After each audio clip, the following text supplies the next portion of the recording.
Hello guys, मैं सुरेश कुमार आपका स्वागत करता हूं एजुकेशनल स्टडी पॉइंट आई में। मैं आज एनसीईआरटी क्लास 9th में हमने लेकर आए हैं इकाई 5, जिसमें जीवन की मौलिक इकाई कोशिका को बता रहे थे। तो हमने इससे पहले इसके पार्ट 1, पार्ट 2, पार्ट 3 भेज दिए हैं। आज हम पार्ट 4 को लेकर चलते हैं। ये हमने सारे अपने चैनल पर पब्लिश कर दिए। इन सारे वीडियो को देखने के लिए हमारे चैनल पर जाकर विजिट कर लेना। चैनल को सब्सक्राइब, लाइक, शेयर अवश्य करना। आइए चलते हैं आज पार्ट 4 की ओर। आज हम बताएंगे कोशिका को। आपने अच्छे तरीके से समझ लिया कि कोशिका क्या होती है। कोशिका यूकैरियोटिक, प्रोकैरियोटिक होती है। यूकैरियोटिक कोशिका जो होती है, इसमें पूर्ण सभी कोशिकांग होते हैं, जबकि प्रोकैरियोटिक कोशिका आदि होती है, प्राथमिक कोशिका होती है, जिसमें सभी प्रकार के कोशिकांग नहीं होते तथा केंद्रक भी अनुपस्थित रहता है। तो इस प्रकार अब हम चलते हैं, कोशिका को समझ लिया, कोशिका के अंगकों की ओर, यानी कोशिका के कौन से अंग होते हैं, कौन कौन से कोशिका में अंग पाए जाते हैं, उन सभी कोशिकांगों के बारे में आज हम पढ़ेंगे। आइए चलते हैं।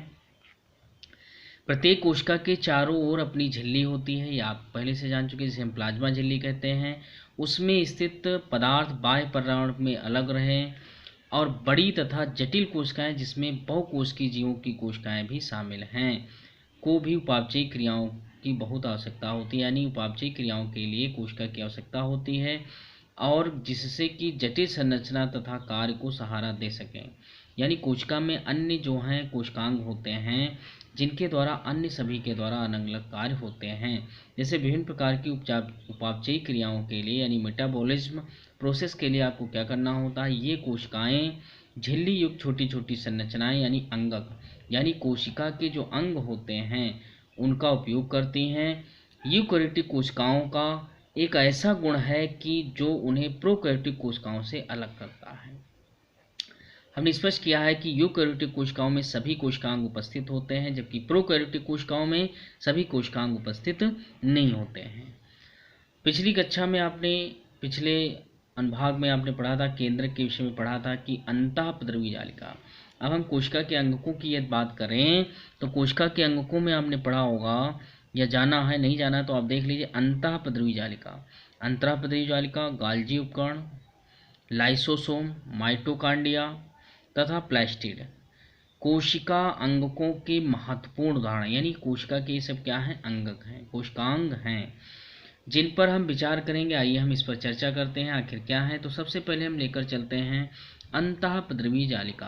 अंतःपद्रवी जालिका को हम ER यानी इंडोप्लाज्मिक रेटिकुलम, इंडोप्लाज्मिक रेटिकुलम कहते हैं। तो अंतःपद्रवी जालिका जो है झिल्ली युक्त नलिकाओं का सीट का एक बहुत बड़ा तंत्र है। ये जो है लंबी नलिकाएं अथवा मतलब आयताकार या गोल थैलीनुमा होती हैं। अंतःपद्रवी जालिका की रचना प्लाज्मा झिल्ली के समरूप होती है, यानी जैसी प्लाज्मा झिल्ली होती है उसी के समरूप होती हैं। अंतःपद्रवी जालिका दो प्रकार की होती है। एक तो होती है खुरदरी, यानी ER जो होते हैं, ये जो अंतःपद्रवी जालिका, ये दो प्रकार की होती है। एक होती है खुरदरी, जिससे ये देखो लिखा RER कहते हैं, और दूसरी होती चिकनी अंतःपद्रवी जालिका, जिसे हम SER कहते हैं। ठीक है, तो इस प्रकार और ER जो सूक्ष्मदर्शी से देखेंगे तो खुरदरी, आखिर ये खुरदरी क्यों है?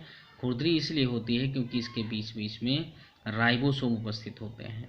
तो RER सूक्ष्मदर्शी से देखेंगे तो खुरदरी दिखाई पड़ती है, क्योंकि इसमें राइबोसोम होते हैं। यानी ER से आपने ये जाना कि इंडोप्लाज्मिक रेटिकुलम, जिसे हम अंतःपद्रवी जालिका कहते हैं, ये दो प्रकार की होती है, एक खुरदरी एक चिकनी, और खुरदरी पर ही राइबोसोम लगे रहते हैं। राइबोसोम क्या होता है? राइबोसोम पर प्रोटीन संश्लेषण होता है, यानी RER तैयार प्रोटीन को आवश्यकता अनुसार ER के द्वारा कोशिका के अन्य भागों में भेज देता है।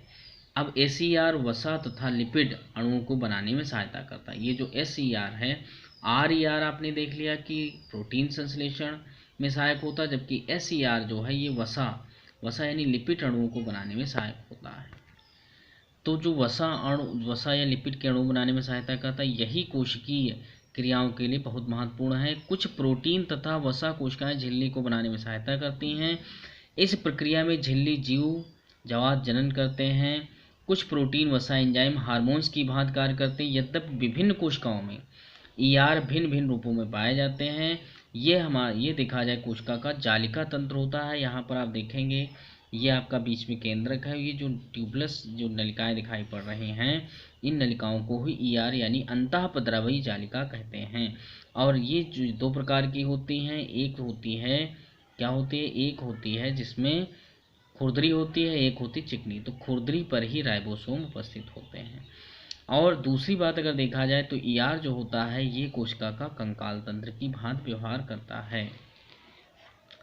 देखते हैं क्या है ईआर का कार्य की बात करते हैं तो कोशिका द्रव के विभिन्न क्षेत्रों के मध्य कोशिका द्रव के विभिन्न क्षेत्रों में केंद्रक के मध्य पदार्थों यानी मुख्य प्रोटीन परिवहन के नलिका के कार्य करता है। यानी कोशिका द्रव्य और जो आपका केंद्रक होता है उसमें जो है आवागमन के लिए यही नलिकाएं उत्तरदायी होती हैं। ईआर कोशिका के कुछ जैव रासायनिक क्रियाओं की कोशिका द्रव्य ढांचों का कार्य भी करता है, ढांचा बनाता है। ढांचे मतलब एक कंकाल की भांति हमारे कोशिका में कार्य करता है। तो यानी कोशिका का कंकाल किसे कहते हैं, अंतःपद्रव्यी जालिका को। तो ये कुछ इंपॉर्टेंट फैक्ट्स हैं, पॉइंट हैं, इनको आप नोट करते चलेंगे ताकि आप इन्हीं से प्रश्न पूछे जाते हैं। कोई भी कम्पिटिटिव एग्जाम हो वहाँ से आप विज्ञान से आपके कोई भी प्रश्न बनते हैं, चाहे आप एनटीपीसी, लेखपाल, पीआरटी या टीजीटी साइंस कोई भी आप कर रहे हैं तो यहाँ से आप अच्छी तरह से तैयारी कर सकते हैं। एक वर्ग के जंतु जिन्हें कशेरुकी भी कहते हैं, आप देखेंगे आगे पार्ट में, यकृत की कोशिकाओं में एसएआर विष तथा दवाओं को निराविषीकरण करने में भी महत्वपूर्ण भूमिका अदा करता है। तो यानी हमें मेन पढ़ना है कि ये राइबोसोम का स्थान करता है, प्रोटीन संश्लेषण में सहयोग करता है, साथ में ढांचा बनाता है। तो एक आपने समझ लिया अंतःपद्रव्यी जालिका जिसे हम ईआर एंडोप्लाज्मिक रेटिकुलम जो दो प्रकार का खुरदरी एवं चिकनी होता है, खुरदरी को हम आरईआर जबकि चिकनी को एसईआर कहते हैं। अब हम चलते हैं गोल्जी उपकरण। गोल्जी उपकरण क्या होता है, गोल्जी बॉडीज भी कहते हैं। आइए चलते हैं कैमिलो गोल्गी ने द्वारा वर्णित गोल्जी उपकरण झिल्ली यानी कैमिलो गोल्गी ने ही गोल्जी उपकरण की खोज की थी। युग चपटी पुटकाओं का एक तंत्र होता है जो एक दूसरे के ऊपर समांतर रूप से सची रहती हैं, जिन्हें कुंडिका कहते हैं। इन झिल्लियों का संपर्क ईआर झिल्लियों से होता है, इसलिए जटिल कोश की झिल्ली तंत्र के दूसरे भाग को बनाती हैं। तो इस प्रकार आपने जाना कि ये आपके होते हैं गोल्जी बॉडीज कैसे होते हैं। ये देखो आपको संरचना में दिख रहा होगा, ये गोल्जी बॉडीज संरचनाएं के रूप में सजी रहती हैं। तो ये गोल्जी बॉडीज होती हैं, ये सब कोशिकांग हैं, कोशिका के अंग हैं और इनका भी मुख्य कार्य क्या होता है उसकी भी हम जानकारी करते हैं। तो ईआर में संश्लेषित पदार्थ गोल्जी उपकरण में पैक किए जाते हैं, यानी इंडोप्लाज्मिक रेटिकुलम में जो भी पदार्थ संश्लेषित होते हैं उनको पैकिंग का कार्य यानी रखने का कार्य गोल्जी उपकरण में होता है। उन्हें कोशिका के बाहर अंदर विभिन्न क्षेत्रों में भेज दिया जाता है। इस कार्य में पुटिका में पदार्थों का संचयन, रूपांतरण तथा बंद करना। कुछ परिस्थिति में गोल्जी उपकरण में सामान्य शक्कर तथा जटिल शक्कर भी बनती है। गोल्जी उपकरण के द्वारा लाइसोसोम को भी बनाया जाता है। यानी यहाँ पर एक पॉइंट निकल कर आया है कि लाइसोसोम जो सबसे इंपॉर्टेंट अंग हमारे कोशिका का होता है उसका निर्माण कहाँ होता है, तो आपने समझ लिया है गोल्जी उपकरण में। गोल्जी उपकरण में किसका निर्माण होता है, लाइसोसोम। तो ये जो इंपॉर्टेंट फैक्ट्स आते हैं उनको आप नोट करते रहिए। अब हम चलते हैं लाइसोसोम के बारे में बात करते हैं। आखिर लाइसोसोम क्या होता है, तो लाइसोसोम जो है कोशिका की आत्महत्या की थैली कहते हैं। क्यों कहते हैं, आइए चलते हैं। संरचनात्मक दृष्टि से लाइसोसोम में झिल्ली से घिरी हुई संरचना होती है जिसमें पाचक एंजाइम होते हैं और आर इन एंजाइमों को बनाते हैं, यानी आर में इन एंजाइमों को बनते हैं। लाइसोसोम कोशिका का अपशिष्ट निपटाने वाला तंत्र है, यानी जो हमारे कोशिका में अपशिष्ट पदार्थ होते हैं उनको नष्ट करने का काम किसके द्वारा, लाइसोसोम द्वारा होता है। और ये बाहरी पदार्थों का कोशिका अंगों को टूटे फूटे भागों को पाचित करके कोशिका को साफ करने का काम करता है। और कोशिका के अंदर आए कोई बाहरी पदार्थ जैसे बैक्टीरिया है, भोजन है, पुराने अंगक हैं, सारी चीज़ें जो हैं ये लाइसोसोम के द्वारा ही पचित होती हैं। अब लाइसोसोम में जब ये जाते हैं सभी जितने भी अपशिष्ट पदार्थ होते हैं उन्हें छोटे छोटे तोड़ दिया जाता है। लाइसोसोम में बहुत शक्तिशाली पाचक एंजाइम पाए जाते हैं जो जटिल पदार्थों को सरल पदार्थों में तोड़ने की क्षमता होती। कोशिकीय उपापचय यानी मेटाबॉलिज्म में व्यवधान के कारण जब कोशिका क्षतिग्रस्त या मृत हो जाती है तो लाइसोसोम फट जाते हैं, यानी फट जाएगी तो इसके एंजाइम बाहर निकल आएंगे और एंजाइम अपनी ही कोशिका को पचित कर देते हैं। यानी लाइसोसोम फटने पर जो पूरी कोशिका है उसको ही पचित कर देते हैं और इस प्रकार कोशिका भी नष्ट हो जाती, लाइसोसोम भी नष्ट हो जाते हैं, इसलिए हम लाइसोसोम को आत्मघाती थैली कहते हैं। तो इस प्रकार आपने 3 अंकों को समझा लाइसोसोम के बारे में। अब हम चलते कुछ कैमलोगाल्गी के बारे में पढ़ते हैं। 7 जुलाई को 1843 में ब्रेस्का के समीप कोटनो में इनका जन्म हुआ था। उन्होंने पाविया विश्वविद्यालय में मेडिसिन का अध्ययन किया। 1865 में स्नातक इन्होंने प्राप्त की और 1872 में इन्होंने एबिस्टो ग्रेसो दीर्घकालिक रोग के अस्पताल में मुख्य चिकित्सा पदाधिकारी के भार के रूप में इन्होंने ग्रहण किया। तो ये कुछ बातें हैं। आगे चलते हैं। आगे आपने देखा कि इन्होंने गोल्गी काय की खोज की थी। गोल्गी ने अपने शोध के लिए उच्चतम उपाधि का पुरस्कार प्राप्त किया। सन 1906 में सैंटियागो रेमनो काजाल के साथ संयुक्त रूप से तंत्रिका तंत्र की संरचना कार्य के लिए नोबेल पुरस्कार से सम्मानित किया गया। तो ये कैमलोगाल्गी हैं जिनको 1906 में जो है नोबेल पुरस्कार प्राप्त हुआ। किसके लिए? तंत्रिका तंत्र की संरचना का अध्ययन करने। आगे चलते हैं तो माइटोकांड्रिया है। माइटोकांड्रिया बहुत इंपॉर्टेंट अंग है कोशिका का। माइटोकांड्रिया कोशिका का बिजली घर कहते हैं। बिजली घर मतलब ऊर्जा घर यानी पावर हाउस। माइटोकांड्रिया दोहरी झिल्ली की बनी होती, बाहरी झिल्ली छिद्रित होती है और भीतरी झिल्ली बहुत अधिक वलित होती यानी मुड़ी होती। इसमें एटीपी बनने वाले रासायनिक क्रियाओं के क्षेत्र भी बनाती है, यानी एटीपी का निर्माण इसी माइटोकांड्रिया में होता है। जीवन के लिए सबसे आवश्यक विभिन्न रासायनिक क्रियाएं जैसे माइटोकांड्रिया में ही होती हैं। और क्योंकि इससे ऊर्जा बनती, एटीपी का निर्माण होता है। एटीपी क्या होता है? एडेनोसिन ट्राइफॉस्फेट के रूप में ऊर्जा प्रदान होती। एटीपी कोशिका की ऊर्जा है। शरीर नए रासायनिक यौगिकों को बनाने में यांत्रिक कार्य एटीपी संचित ऊर्जा उपयोग होती है, यानी एटीपी के रूप में ही ऊर्जा बनती है माइटोकांड्रिया में। और इन एटीपी को क्या कहते हैं? ऊर्जा के सिक्के कहते हैं। ऊर्जा के सिक्के, the currency of cell.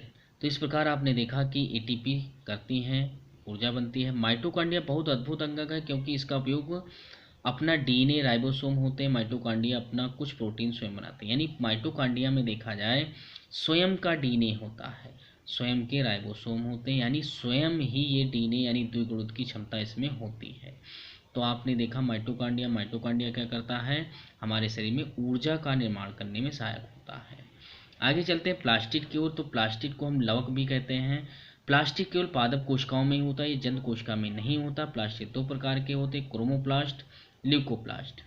Chromoplast, leucoplast, इसके अलावा तीसरा एक और होता है जिसे हम हरित लोग कहते हैं या क्लोरोप्लास्ट कहते हैं। तो इस प्रकार आपने देखा क्रोमोप्लास्ट, ल्यूकोप्लास्ट और क्लोरोप्लास्ट 3 प्रकार के होते। क्लोरोप्लास्ट जो होता है जिसे हम हरित लोग कहते हैं, जिसमें भोजन का निर्माण होता है। अब क्रोमोप्लास्ट जो रंगीन होता है, ल्यूकोप्लास्ट श्वेत होता है यानी रंगहीन होता है। क्रोमोप्लास्ट जो रंगीन भाग होते पौधों को क्रोमोप्लास्ट के कारण होते हैं, और ल्यूकोप्लास्ट जो है भोजन को संरक्षित करने में सहायक होता है। पौधों में देखा लिखा है क्लोरोप्लास्ट प्रकाश संश्लेषण के लिए आवश्यक होता है। क्लोरोप्लास्ट में क्लोरोफिल होता है जिसके कारण पत्तियां हरी होती हैं।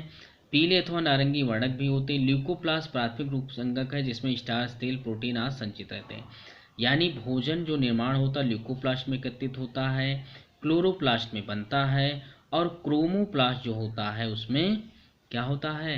क्रोमोप्लास्ट शरीर में रंग जो रंगीन भाग को रंग प्रदान करता है। तो क्लोरोप्लास्ट माइटोकांड्रिया की ही भांति होता है क्योंकि माइटोकांड्रिया की तरह होते हैं, क्योंकि माइटोकांड्रिया की तरह प्लास्टिड भी अपना डीएनए और राइबोसोम बना सकते हैं। तो इस प्रकार आपने देखा कि किस तरह होते हैं प्लास्टिड। अब हम चलते हैं रसधानी की ओर, जिसे हम वैक्यूल कहते हैं या रिक्तिकाएं कहते हैं। रसधानी ठोस तरल पदार्थों को संग्राहक थैली होती हैं। जंतु कोशिकाओं में रसधानी छोटी होती है जबकि पादप कोशिकाओं में रसधानी बहुत बड़ी होती है और संख्या भी इनकी अधिक होती है। कुछ पौधों की कोशिकाओं में केंद्र की रसधानी की माप कोशिका के आयतन का लगभग 50 से 90% होती है, यानी पूरी कोशिका में 50% ये रसधानी होती है या 90% तक भी हो जाती हैं। पादप कोशिका की रसधानी में कोशिका द्रव भरा रहता है और ये कोशिकाओं की स्फीति यानी उसको बढ़ाती, इलास्टिक बनाने में सहयोग करती हैं, कठोरता प्रदान करती। पौधों के लिए आवश्यक बहुत है कि पदार्थ में रसधानी स्थित हों। यह अमीनो अम्ल, शर्करा, कार्बनिक अम्ल, कुछ प्रोटीन्स एक कोशिकीय जीवों में, यानी इनमें क्या होता है? अमीनो अम्ल होता है, शर्करा होता है, कार्बनिक अम्ल आदि उपस्थित होते हैं, कुछ प्रोटीन भी होते हैं। एक कोशिकीय जीव जितने भी होते हैं जैसे अमीबा है, इसमें खाद्य रसधानी द्वारा उपभोग में लाए गए खाद्य पदार्थ होते हैं। कुछ एक कोशिकीय जीव ऐसे होते हैं जिसमें विशिष्ट राजधानी क्या करती है, अतिरिक्त जल को भी रखती है। यानी इसमें वाटर वैक्यूल और फूड वैक्यूल दो प्रकार की होती। कुछ अपशिष्ट पदार्थों में शरीर से बाहर निकालने में महत्वपूर्ण भूमिकाएं अदा करती हैं। तो इस प्रकार आपने देखा कि किस तरह हमने कोशिकाओं का अध्ययन कर लिया। अब हम आगे चलेंगे आपको लेकर कि कोशिका में विभाजन कैसे होता है, इसको आगे की वीडियो में पढ़ाएंगे। तब तक आपने यहाँ तक वीडियो देखा उसके लिए धन्यवाद। और सारे पॉइंट फैक्ट टू फैक्ट आप पढ़ लेना, और जो इनसे इम्पोर्टेंट पॉइंट निकलते हैं उनको नोट करते रहना, ताकि आपको सारी बातें विज्ञान से कोई भी प्रश्न आपका गलत हो, हर तरह से विज्ञान में आप निपुण हो सकें। धन्यवाद।